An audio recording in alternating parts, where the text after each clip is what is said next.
This is part 2 of 3.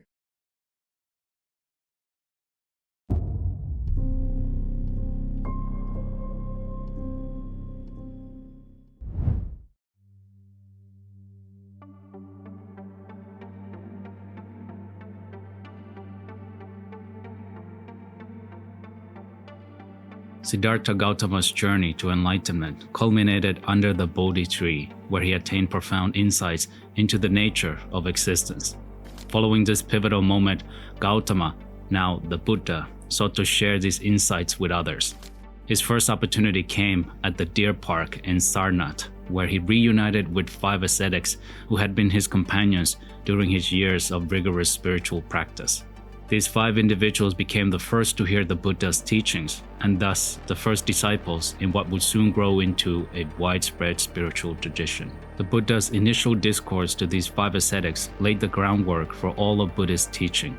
He introduced the middle way, the 4 noble truths, and the Eightfold path. This is a framework that describes the nature of suffering, its origin, the possibility of its cessation, and the path leading to the cessation of suffering. This first teaching is known as the Dhammacakkappavattana Sutta, or the setting in motion of the wheel of Dharma, symbolizing the beginning of the Buddha's teaching career and the spreading of his insights. This was a significant moment. It was not only the introduction of a new spiritual path, but also a radical departure from the prevailing religious practices of the time. By choosing Deer Park as the venue for his first teaching, the Buddha signaled his departure from the ascetic practices that had dominated his earlier quest and moved towards a more moderate middle way.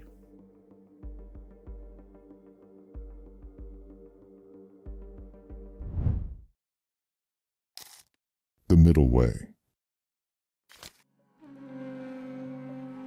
After years of living in the palace immersed in luxury, Gautama became acutely aware of life's suffering and set out on a quest for understanding. This quest initially led him to adopt the life of an ascetic. For 6 years, he subjected himself to extreme fasting and rigorous practices, pushing his body to the brink of death in the hope of uncovering the truths of existence. However, despite his sincere efforts, enlightenment eluded him. It was during this period of intense asceticism that a significant event occurred.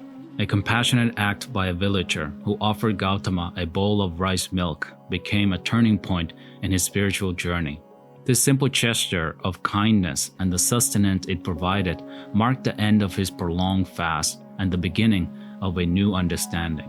Gautama realized that neither the extreme of self-indulgence, which he had experienced as a prince, nor the extreme of self-mortification, which he had subjected himself to as an ascetic, would lead to true insight or liberation from suffering.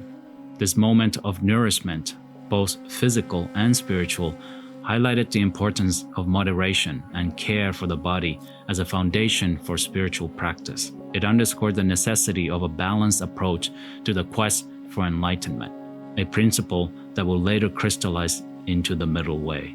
The second event that shaped the middle way occurred as Gautama sat in profound meditation under the Bodhi tree. In this state of deep contemplation, the fundamental truths of existence unfolded before him. He recognized the impermanent and interdependent nature of all phenomena, seeing clearly how suffering arises from attachment and ignorance. This insight into the nature of reality illuminated the path of enlightenment, which lay in transcending the dualities and extremes that characterize human life. This understanding is pivotal in our modern context, where the forces of excess and deprivation still pull at the human psyche.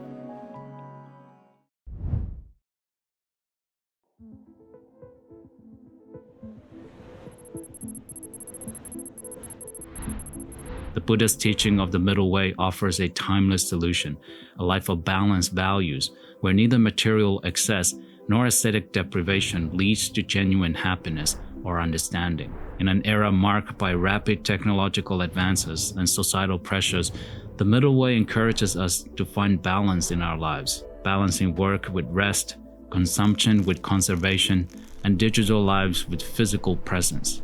I call it not getting too high on the highs or too low on the lows. This sentence encapsulates an approach to life that is steeped in equanimity and balance.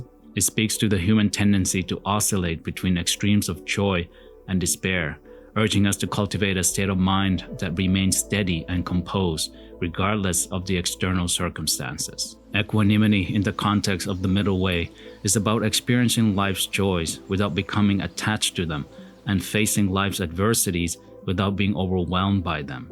It's about recognizing the impermanent nature of all experiences, understanding that both pleasure and pain are transient and do not define our core essence.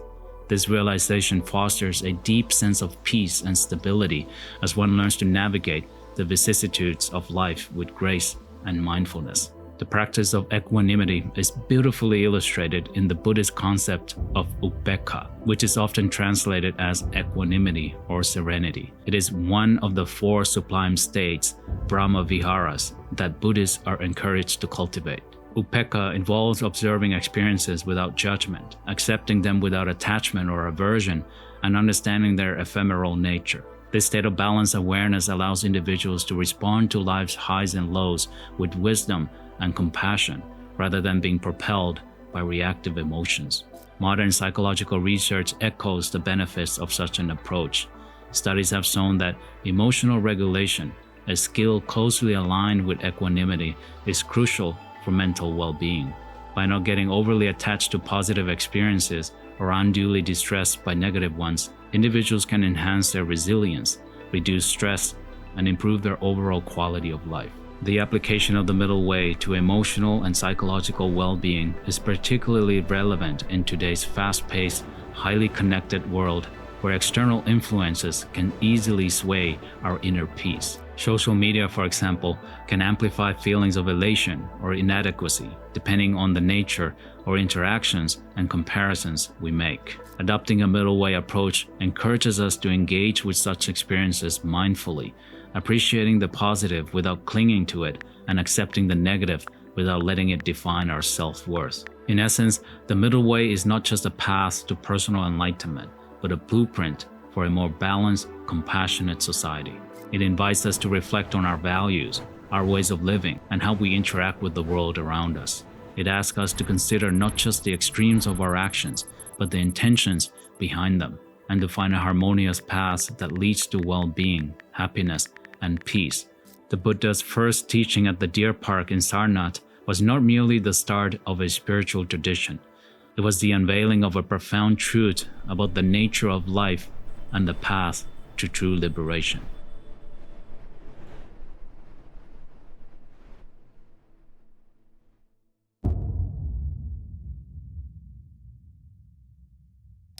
The 4 Noble Truths.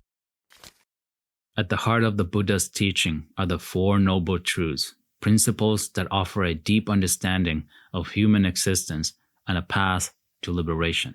The first Noble Truth, dukkha, acknowledges the presence of suffering in all aspects of life. From the physical pain of birth and death to the emotional turmoil of loss and disappointment, suffering is an inescapable part of the human condition. The second Noble Truth delves into the cause of this suffering, identifying it as tanha, or craving. This relentless pursuit of satisfaction through impermanent things binds us to the cycle of samsara, the endless wheel of birth, death, and rebirth.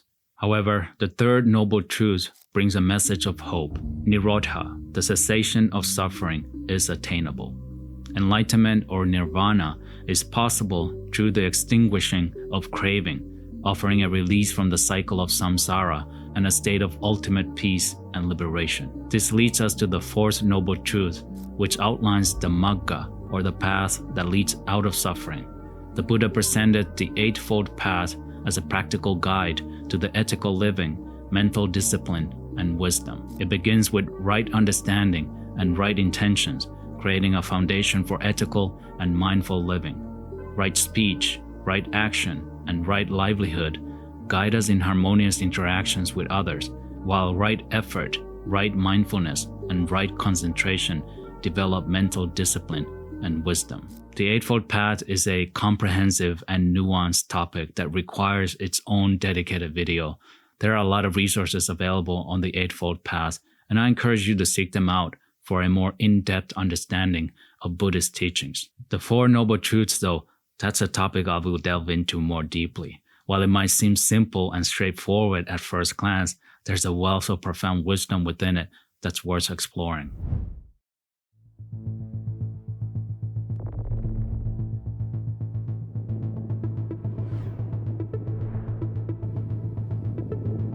The concept of dukkha in Buddhism is often reduced to a simplistic translation as suffering, leading to misconceptions about the Buddhist perspective on life. This translation does not fully encapsulate the multifaceted nature of dukkha, which can mislead some into viewing Buddhism through a nihilistic or overly pessimistic lens.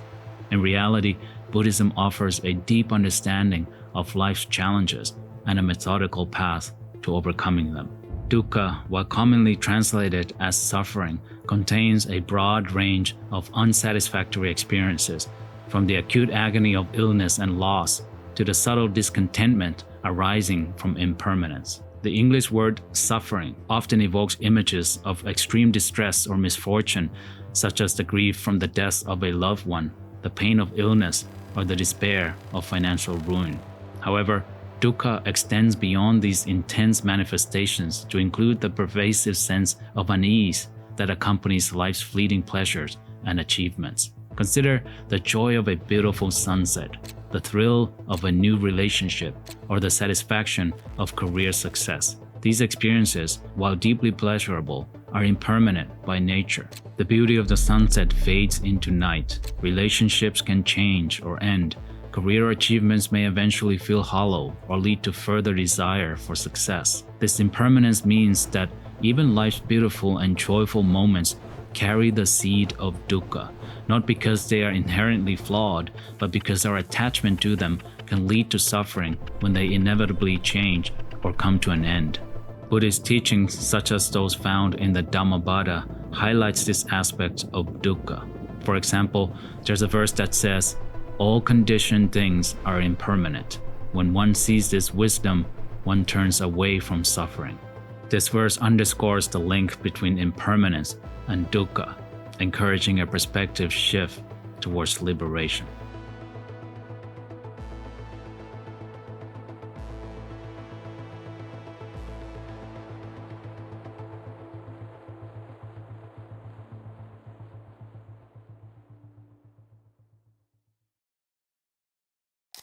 Path to ending suffering.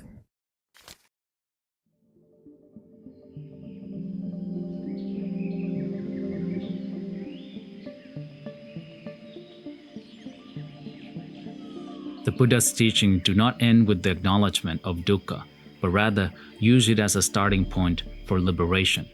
By understanding the nature of dukkha, its origins, and its cessation, we can embark on a path that leads away from suffering. The Four Noble Truths outline this journey, beginning with the recognition of dukkha, moving through the understanding of its causes, and culminating in the realization of a path to its cessation, the Eightfold Path. This path includes ethical conduct, mental discipline, and wisdom as means to overcome dukkha. For instance, right mindfulness and right concentration, components of the Eightfold Path, teach us to live with awareness and focus, allowing us to appreciate the present moment without attachment or aversion. This approach doesn't deny the joy and beauty in life, but encourages us to engage with them in a way that reduces suffering. Buddhism, therefore, is not a philosophy that dwells on the negative aspects of life, but rather one that offers a realistic assessment of our existence and provides practical tools for overcoming the inherent challenges of the human condition.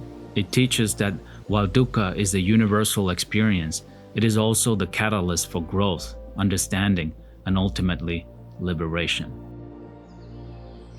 By reframing our understanding of dukkha and applying the Buddha's teachings, we can learn to navigate life's ups and downs with equanimity and wisdom. This is the essence of the Buddhist path, not a denial of joy or beauty, but a deeper appreciation of the transient nature of all things and the liberation that comes from understanding and transcending dukkha. Unlike any spiritual leader before him, the Buddha urged us to confront the reality of impermanence head-on, not with denial or despair, but with clarity and wisdom.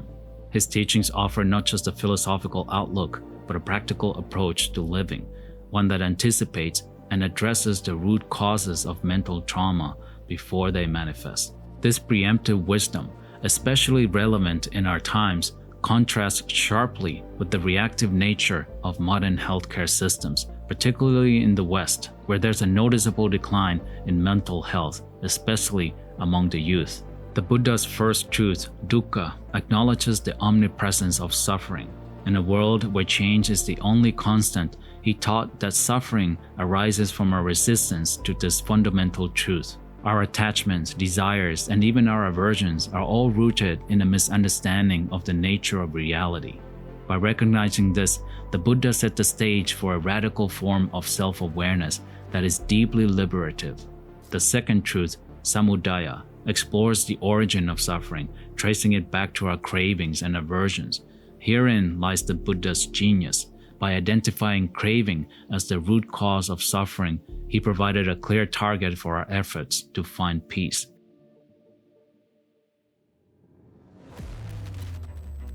This insight is especially poignant today as we witness a surge in mental health issues among the youth, exacerbated by societal pressures, social media, and a pervasive sense of dissatisfaction. The American Psychological Association highlights the crisis in youth mental health, pointing to a system overwhelmed and reactive, often offering solutions only after problems have become acute. Nirodha, the third truth, offers a ray of hope. The cessation of suffering is possible.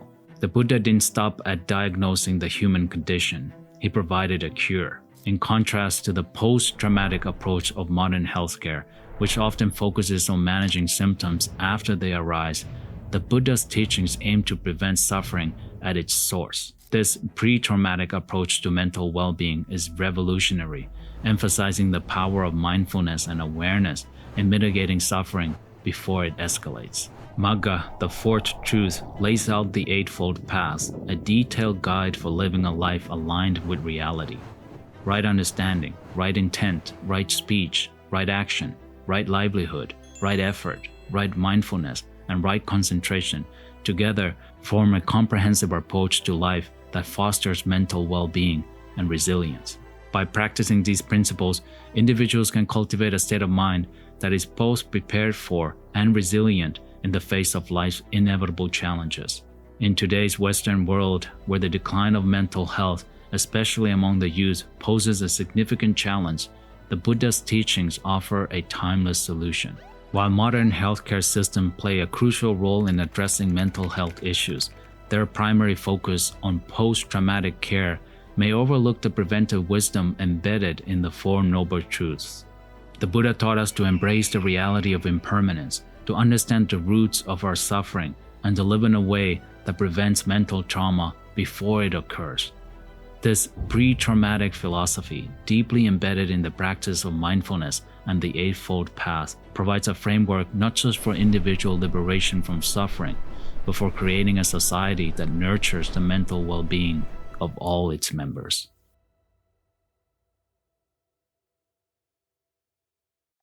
Emptiness and Buddha nature. The concept of emptiness, or sunyata, is a cornerstone of Buddhist philosophy, representing a profound understanding of the nature of reality as perceived by Gautama Buddha. Emptiness is often misunderstood as mere nothingness or nihilism. However, it is better understood as the absence of inherent existence in all phenomena. To illustrate, consider a flower. It does not exist independently, but is the culmination of numerous conditions such as soil, water, sunlight, and the seed from which it sprang. Each of these elements in turn depends on other conditions for existence. This interconnected web means that the flower, like all phenomena, lacks a permanent, unchanging essence. This pivotal insight emerged from the Buddha's deep meditative experiences and later became central to the teachings of the Mahayana tradition.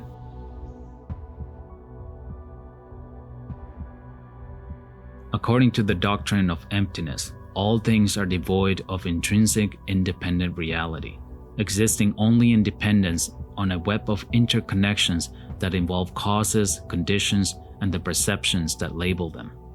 This means that the characteristics we attribute to objects and beings, such as form, essence, and identity, are not innate properties, but constructs of our minds imposed upon a fluid and interconnected reality. This realization challenges the very foundation of how we perceive ourselves and the world, revealing that what we consider to be solid and enduring is in fact ephemeral and contingent. Simultaneously, the Buddha spoke about the concept of luminous mind, a natural state of the mind that is pure and clear, but often obscured by the defilements of greed, hatred, and delusion. This teaching suggests that all beings have the potential to attain enlightenment, similar to a seed that naturally grows into a tree when given the right conditions. It is in the later Mahayana tradition that this idea was expanded into the concept of Buddha nature, emphasizing that this potential is an inherent aspect of all beings, a universal and egalitarian quality, affirming that enlightenment is accessible to all. The synergy between emptiness and Buddha nature is profound. Emptiness clears the ground of misconceptions, allowing true nature of phenomena and self, as fluid, interdependent, and devoid of fixed identity, to be understood and experienced. This insight into emptiness is what allows the Buddha nature to be realized fully.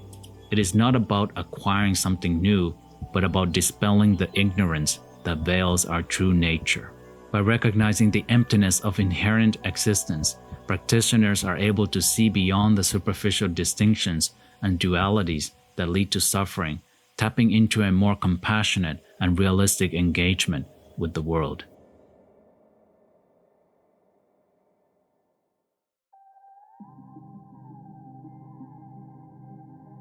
In modern contexts, the teachings on emptiness challenge our typical engagement with reality, where we often cling to rigid identities, material possessions, and absolute truths.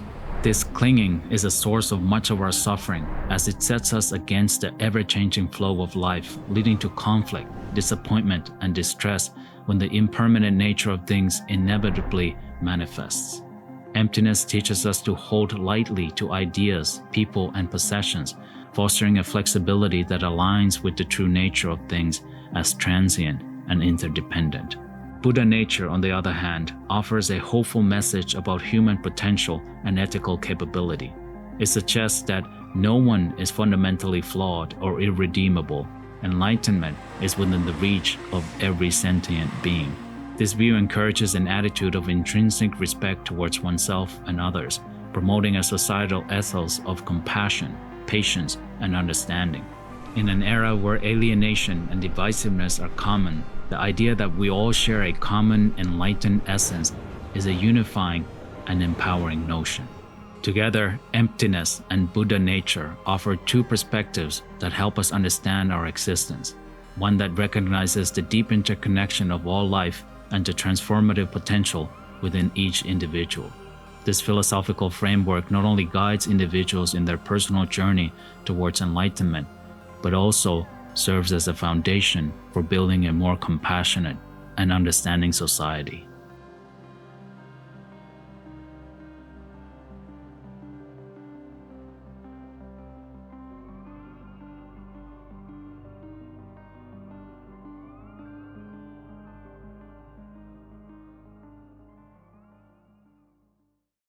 This is the end of part 2.